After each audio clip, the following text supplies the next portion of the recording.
Well, friends, good morning.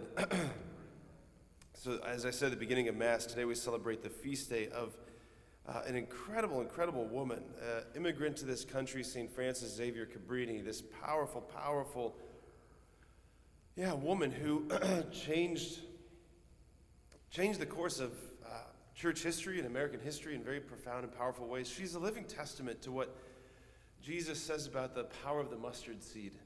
Right? If you have faith the size of a mustard seed, you could say to that mountain, be tossed into the ocean, to that mulberry bush, be planted in the sea. That this little itty-bitty woman was capable of so much. So she was born in 1850. She was born Maria Francesca Cabrini. She was born in the Lombard Valley of south of Milan. Her parents were Agostino and Stella. She was the youngest of 13, and when she was born, she was very premature. And they didn't think she was going to survive, and she was very little, and because of prematurity, she had a lot of health complications throughout the rest of her life.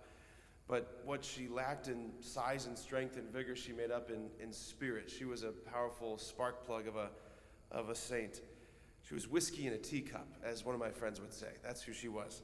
So from her early days, she had a heart that was burning for missionary life. She would read the stories of the saints and the missionaries going off that were kind of told by the Congregation for the Propagation of the Faith, and she was so inspired by that. She wanted to go east. She wanted to go to China to be like the other great missionaries of the faith.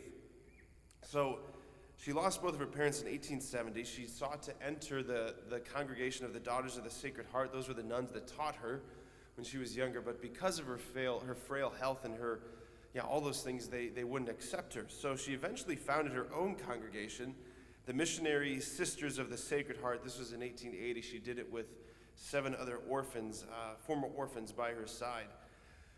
So she has an audience with Pope Leo XIII, presenting this missionary order to him. And he says to her, not to the east, but to the west. He gave her marching orders. No, you're not going to go to China. I want you to go west. Where?